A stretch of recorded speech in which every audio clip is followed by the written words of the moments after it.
Sumakit ang lower chan. Ang gamot mo, magaling ba dyan? Para sa pool, yung Buscopan. Tanggal ang hilap, ipit, at tusok in minutes. Sa pulang pain, relax ang tiyan. Buscopan. Try Colgate Fresh Con. Stay with me.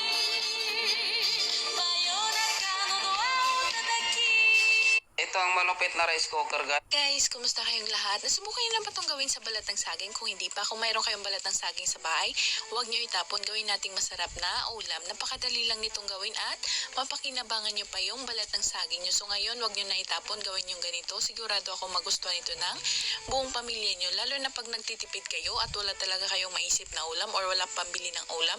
Ganito gawin niyo kung mayroon kayong saging sa bakuran niyo at nahinog na. Ganito gawin niyo. Sigurado magustuhan niyo to. Napaka-crunchy na lalo na pag bagong luto. Ang sarap talaga. Start, gagamit lang ako dito ng 3 pirasong saging. Dapat ganito po kahinog yung saging na gagamitin nyo kasi pag overripe na malambot na po siya. Kaya ganito dapat kahinog ang saging na gamitin nyo dito. At tatanggalin ko lang to dito part sa saging natin. Ayan. Pagkatapos, babalatan ko lang to kasi yung skin lang ng saging ang gagamitin natin dito. At yung laman ng saging, gawin kong leche plan or pwede nyo gawing cake or kainin nyo, pwede rin po. Ayan, tatanggalin ko lang tong balat ng saging. Ganito ko tatanggalin para mamaya i-slice natin siya. Ayan, ganyan lang po. Repeat nyo lang until nabalatan nyo lahat. So pagkatapos ko nabalatan yung saging, ayan, tatanggalin ko lang itong malambot na part dito. Gagamit lang ako dito ng kutsara. Anyway, kung bago ka pa lang sa aking Facebook page, my name is Riza.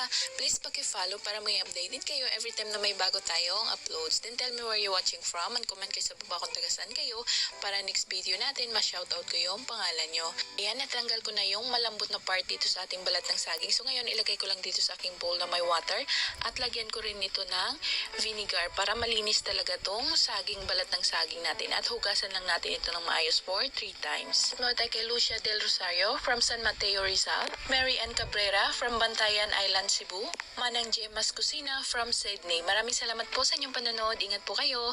Ayan, gamit lang ako ng paper towel dito para mag-dry yung excess water dito. Pagkatapos, i-cut ko lang ng ganito. Ayan, pahaba po ang pag-cut natin. Para lang tayo nag-cut din ng talong, yung fried eggplant na ganitong style din. So ayan, repeat nyo lang until makat nyo lahat. Mga mami, alam nyo ba na maraming benefits ang makuha nyo dito sa balat ng saging? Kaya wag nyo na itapon yung balat ng saging nyo. Gawin yung ganito para hindi pa masayang at mapakinabangan nyo pa. So yung mga benefits na makuha nyo, i-comment ko lang sa baba para makita nyo at malaman nyo kung ano mga benefits dito sa ating balat ng saging. So ayan, na-slice, na-cut ko na. Ayan po, tingnan nyo, parang talong, diba? Lagay ko lang dito sa aking bowl. Pagkatapos, maglagay na rin ako dito ng kunting beaten egg. Isang itlog lang tong ginamit ko dito. And then maglagay na rin ako dito ng seasoning, black pepper, salt, and granule seasoning para naman masarap tong balat ng saging natin para may lasa siya. Ayan, paghalo-haloin lang natin para ma-absorb yung ingredients na nilagay natin. So gagamit din tayo dito ng breadcrumbs, beaten egg, at all-purpose flour. So ngayon, i-coat ko lang dito sa flour. Ayan, i-coat lang natin ng maayos. Pagkatapos, i-shake lang natin para matanggal yung excess flour dito. And then, i-dip natin dito sa beaten egg and sa last, i-coat natin sa breadcrumbs. Ayan, repeat nyo lang until magawa nyo lahat. If you're still watching this point, it means nagustuhan nyo yung recipe natin. So, paki-heart na tong video na to at comment kayo sa baba. I love fried banana peel. So, ayan, na-coat ko na. Ayan po, tingnan nyo po, parang eggplant lang talaga siya, diba?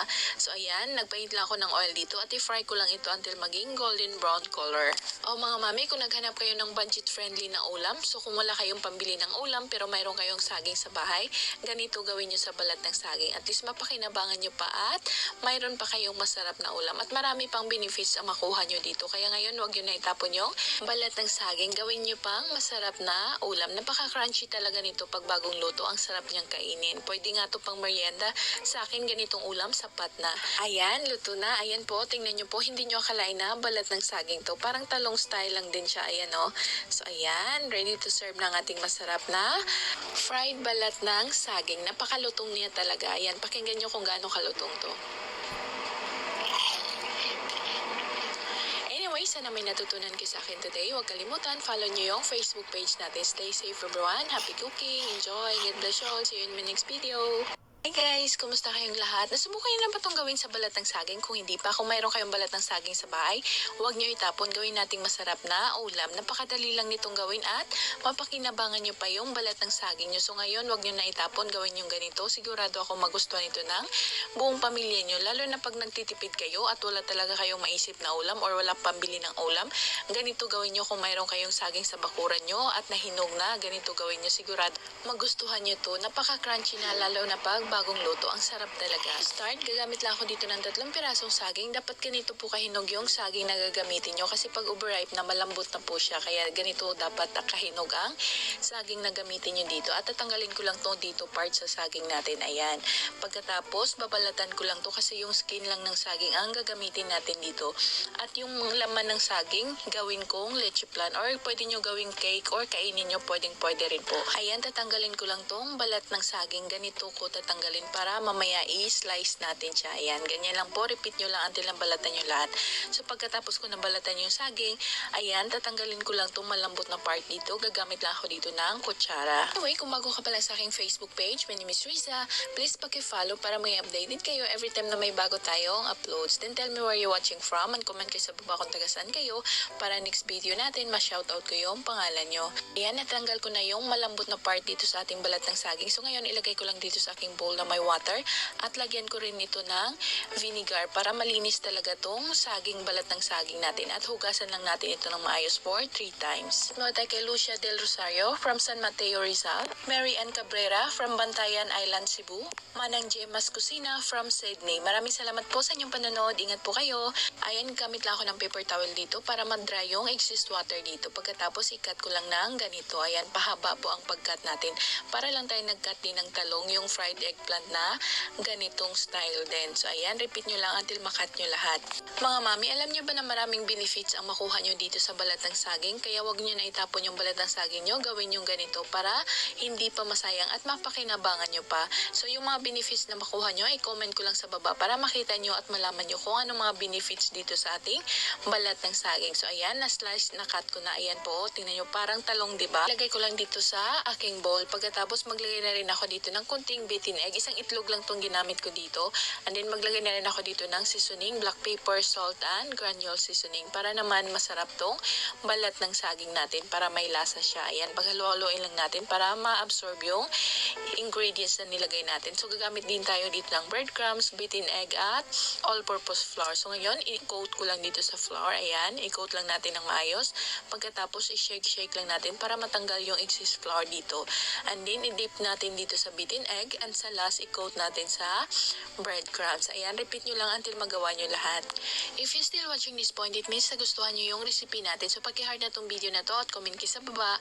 I love fried banana peel. So, ayan, na-coat ko na. Ayan po, tingnan nyo po, parang eggplant lang talaga siya, diba? So, ayan, nagpaint lang ako ng oil dito at i-fry ko lang ito until maging golden brown color. O mga mami, kung naghanap kayo ng budget-friendly na ulam, so kung wala kayong pambili ng ulam pero mayroon kayong saging sa bahay, ganito gawin nyo sa balat ng saging. At least mapakinabangan nyo pa at mayroon pa kayong masarap na ulam. At marami pang benefits ang makuha nyo dito. Kaya ngayon, huwag nyo na itapon yung balat ng saging. Gawin nyo pang Kung nagsasawa ka na sa kati-kati, mabaho at Oh, no, no, no, no.